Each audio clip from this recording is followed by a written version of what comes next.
Salut la compagnie, c'est Jules Melon et aujourd'hui dans Ciné Critique, je poursuis ici ma très large rétrospective du cinéma de Ridley Scott en attendant bien sûr la sortie en salle de son Gladiator 2 et à date il ne me restait plus que 2 œuvres à découvrir du monsieur. Avant de m'occuper du cas Exodus Gods and Kings, arrêtons-nous ici sur son Robin Hood, Robin des Bois, sorti en 2010, et donc sa relecture très personnelle d'une légende que beaucoup d'entre nous avons découverte grâce au film d'animation Disney dans les années 70. Et donc, pour interpréter ici la personnalité culte de ce héros légendaire, nous avons Russell Crowe, à savoir son acteur fétiche, qui venait de tourner dans au moins 2 de ses 3 derniers films, évidemment qu'on avait vu dans Gladiator, et un parallèle qu'on va faire forcément ici. À ses côtés, Cate Blanchett dans le rôle de la belle Marianne. Citons aussi la présence de Mark Strong ou Oscar Isaac, qui sont les antagonistes, si on veut, ici, de cette épopée. Il y a également William Hurt, Max von Sydow, Danny Huston, Matthew McFadden dans le rôle du shérif de Nottingham. Alors, on le voit pas beaucoup, mais parfois il est tourné en ridicule, et ça nous rappelle qu'il a joué dans un très mauvais film sorti cet été en salle. Je ne le cite pas, parce que, voilà. Il y a aussi Kevin Durant. Ou, du côté français, Léa Seydoux, qu'on connaissait pas forcément beaucoup à l'époque, du moins à l'international, et Jonathan Zakaï qui joue le roi de France, Philippe Auguste, je crois. Oui, parce que forcément, il y a des personnalités françaises là, alors que ça se déroule en très majeure partie quelque part en Angleterre d'antan. D'antan donc, au Moyen-Âge, 1199, ça c'est la date qui est annoncée au début, et c'est amusant parce que 5 ans auparavant, Ridley Scott, il avait fait un autre film dans ce contexte historique plus sur les croisades, qui se déroulait 15 ans avant, grosso modo en 1184, selon les historiens, en faisant quelques recoupements.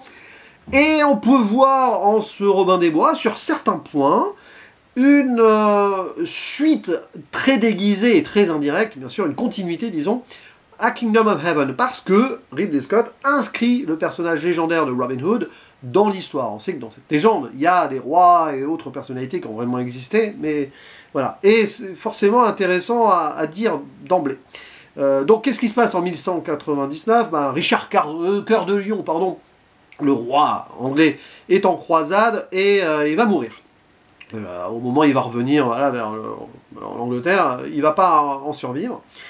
Et donc, l'Angleterre est sans roi, si ce n'est que le promis, c'est Jean Santerre, joué par Oscar Isaac, qui va récupérer la couronne. Mais justement, celle-ci va être ramenée par Robin des Bois, qui n'est pas du tout Robin des Bois au début, c'est un membre, on va dire, j'allais dire de l'armée du roi, oui, on peut dire ça, de l'armée du roi, un archer, forcément, qui s'appelle Robin Longstride, et voilà, il va ramener donc cette couronne, mais aussi une épée, qui appartient à un de ses comparses morts au combat, et que celui-ci voulait remettre à son père. Donc. Et c'est en 2 choses qui va, comme ça, le faire revenir sur ses terres, et avec un trauma du passé qu'on l'on sent aussi dans la tête de Robin, tant et si bien que, de fil en aiguille, en revenant là-bas, Robin va se retrouver plus ou moins opposé au nouveau roi Jean, dont il assiste au couronnement. Il va rencontrer donc le père, qui est joué par Mark von Sydow, Walter de Locksley, le fameux, qui s'avère être le beau-père aussi de Marianne, car celui qui est mort au combat, là, c'est le mari de Marianne, et donc il va y avoir la rencontre entre Robin et Marianne, peut-être début de romance, on peut l'imaginer. Et rajouter à cela, du coup, le destin de Robin, qui n'est pas du tout Robin des Bois encore, mais qui a l'héritage du père, qui va faire que ici nous avons une véritable origin story, donc de ce que l'on connaît de la légende de Robin des Bois. Et c'est ça qu'il faut préciser d'emblée. Ne vous attendez pas donc à voir le prince des voleurs, là. C'est pas la version live action de Kevin Costner, de Kevin Reynolds, avec Kevin Costner, bien sûr. Là, on s'intéresse à son destin d'avant, où il était aux côtés du roi, et il va partir. Parce qu'il le dit à un moment, il est dégoûté de ce qui se passe, et là on va faire un lien avec Kingdom of Heaven, c'est ni Dieu ni roi, par rapport à ce qu'il a vécu le temps de ses croisades, et il s'est rendu compte qu'au nom de la religion, etc., on allait faire des trucs totalement impies, et c'est là où le film est profondément politique, avant de s'avérer révolutionnaire, avec l'image de Robin des Bois qui va lutter contre les riches pour donner aux pauvres. Ça, c'est très intéressant, parce qu'on est dans du pur Ridley Scott. Alors, là, dans le sens où il manipule l'histoire pour en faire une fiction cinématographique, il l'avait fait, alors très très fortement, avec Gladiator, et Kingdom of Heaven par la suite. Alors c'est marrant, hein, 2000, 2005, 2010, tous les 5 ans, il a fait sa petite trilogie donc historico-fiction avec des personnages principaux, on va dire, plus proches du peuple et quelque part avec une forme de révolution en eux. Et récemment, il a fait Napoléon, où beaucoup de gens lui ont reproché que c'était très libre sur le plan historique et tout. Alors, Ridley Scott n'a jamais voulu faire de film historique à 100% proche documentaire. Il y a eu aussi Le Dernier Duel, tiens, beaucoup en fait, hein, de cinéma dans des époques différentes, mais dans des idées, à revisiter l'histoire. Il inscrit l'histoire dans la fiction pour faire autre chose, et en faire du cinéma. C'est ce qu'il fait ici, clairement avec ce geste de reprendre la légende, de l'intégrer pleinement dans l'histoire de l'époque, donc avec ses croisades, et d'en faire un discours très personnel. Certains y ont vu aussi un film très patriote britannique et anti-français. Bon, je sais que Master and Commander, à peu près à la même époque, avait, on va dire, la même critique francophone envers ces films-là. Alors, évidemment, on peut y voir cela si on veut, parce que ça revisite certaines choses, mais quand on pense au prince Jean, là, le roi, là, et puis son bras droit, je ne sais même pas si j'ai cité dans le casting, grosse erreur de ma part si c'est pas le gars, Mark Strong, qui joue le seigneur Godefroy, là, l'homme de main, qui est plus un traître qu'autre chose d'ailleurs. Ce sont des Britanniques, ces gens-là, enfin des Anglois, enfin des Anglais de l'époque. On va simplifier parce que c'est compliqué, hein, sur le plan réalité historique. Et ben eux, ils sont considérés comme des méchants, ils sont ridicules, comme le shérif de Nottingham d'ailleurs. Donc, que ce soit pro-anglais et anti-français, je pense pas du tout. C'est plutôt un film d'humain, là, et avec certaines décisions d'opportunistes ou de royauté qui sont complètement ici décriées. Et Ridley Scott s'avère ici le cinéaste du peuple en prenant la légende d'un héros populaire. Et ça fonctionne très bien sur pas mal de points. Il y a quelques écueils dans le sens où certains personnages secondaires sont vraiment mis de côté, parce qu'on est centré sur l'origine story de Robin des Bois, et il est obnubilé par ce héros, hein, Ridley Scott, ça se sent. Donc, et si on attend évidemment aussi d'en savoir plus sur Frère Tuck ou Petit Jean, non, on les voit vite fait, c'est presque du comic relief sur 2-3 scènes, ça ne sert à rien. Donc voilà, il y a aussi un rapport avec les petits voleurs et tout, là, qui viendra à la bande hein, de Robin des Bois. Mais ça, c'est vraiment du filigrane. Quand bien même aussi la rencontre avec la belle Marianne en soi n'est pas hyper importante, même si la romance se déploie un peu. On va plutôt insister sur la personnalité de femme très forte de Marianne. Et Ridley Scott montre aussi que c'est un réalisateur politique révolutionnaire, mais féministe, comme il le montrera dans Le Dernier Duel. Quand il veut l'être, il sait l'être, et il le fait bien. Donc c'est un film purement scottien de ces années 2000, 2010, 2020, absolument à fond là-dedans, et évidemment avec les détracteurs qui vont avec.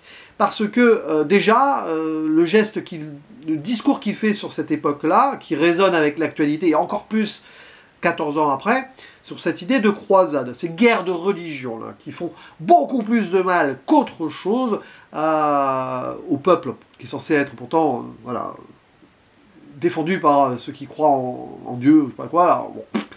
Et ça, on le voit même dans Mensonge d'État, où il questionne le terrorisme par rapport au fanatisme, mais vite fait, c'est très maladroit dans Mensonge d'État, je trouve, mais l'idée derrière, elle est là.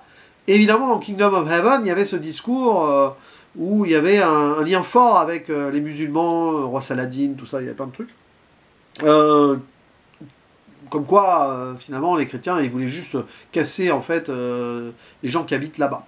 Et là, il y a clairement aussi ce discours-là où... Robin des Bois, enfin Robin Longstride, renie son roi, Richard Cœur de Lion, avant que celui-ci ne meure, hein, parce que ce dernier a massacré des innocents à ses yeux. Et on le voit, et c'est dit, massacrer des gens en Palestine d'ailleurs, au nom de Dieu et de la religion. Je place ça là maintenant, avec le contexte historique actuel, c'est très fort, mais même déjà en 2010, voilà. À méditer, je ne dirai rien de plus à ce sujet, mais je pense que Ridley Scott, s'il a un avis sur la situation actuelle, il ne l'aurait pas dans sa poche. Donc c'est passionnant ça, parce que déjà dans Kingdom of Heaven, il y a cette continuité, sachant que là, ça se passe 15 ans après sur le papier, donc vraiment on est dedans. Et évidemment, après, ça se déploie sur le peuple, hein, et l'héritage du père, parce que oui, il y a cette idée-là. Comme Gladiator avait l'héritage de Marc Aurèle, en idée de transformer cet empire et tout en démocratie, en république, voilà, on va dire ça comme ça, là c'est un peu pareil, là, l'héritage du vrai père qu'il a vu mourir hein, tout enfant, son père de sang, à Robin des Bois, qui s'avère être probablement l'instigateur, l'inspirateur de ce qu'on connaît, hein, la Magna Carta, la charte, qui est à un moment balancée en monologue, plus ou moins directement en fait. Hein. Mais c'est ça, c'est le Magna Carta par voilà, cette idée d'un Robin des Bois, enfin Robin Hood. Pas encore Robin Hood. Hein. En fait, il n'est jamais vraiment Robin Hood dans le film, mais bon. Avec ce discours très proche des discours du personnage Orlando Bloom dans Kingdom of Heaven, ou bien sûr de ses envolées lyriques de Maximus dans Gladiator. Mais on est vraiment là, c'est des héros du peuple, c'est des gens qui même renient leur classe d'une certaine manière, parce qu'ils ont été déçus ou trahis par cela, pour devenir les leaders, les guides populaires qui peuvent être. Et ça, c'est passionnant, quoi. On a une vraie trilogie, en ce sens, Gladiator, Kingdom of Heaven et Robin des Bois, sur cette idée-là, qui après déploie le cinéma narratif de Ridley Scott, habituel, dans une mise en scène qui est aussi typée Kingdom of Heaven, Gladiator. Il y a même un petit peu de 1492, là, sur une scène de débarquement à la fin. Bon, c'est entre 1492 et il faut sauver le soldat Ryan, si vous voulez. Mais bon, bref. Et puis bah avec en filigrane la belle Marianne qui gère les terres pendant que son mari n'est pas là, qui va aussi s'occuper de ces petits voleurs là derrière et qui va être aussi une sorte de mère de substitution et qui à la fin va sur le combat aussi, telle Jeanne d'Arc, mais une Jeanne d'Arc britannique. Donc là-dessus vous avez la totale. Et donc c'est un film qui est coup de poing hein, en son sens, qui est bien réussi je trouve malgré donc des personnages secondaires ou un peu trop ridicules. Forme de manichéisme, de ridicule autour du personnage d'Oscar Isaac. Quand même. Mark Strong est beaucoup plus intéressant en soi. Voir son double jeu avec les Anglais et les Français, parce que voilà. Et puis d'autres qui sont très vite écartés. Ils sont là pour faire référence à la légende Robin des Bois, mais c'est pas ça qu'intéresse Ridley Scott ici. Donc oui, il y a des petits écueils quand même à droite à gauche. Sur la relecture historique peut-être, parce que Richard Cœur de Lion, en fait, était un roi anglais, mais il n'était pas vraiment spécialement anglais. Hein. En vrai, il parlait probablement même pas anglais. Il y a plein de trucs comme ça, voilà, où c'est facilité pour l'intrigue et le scénario.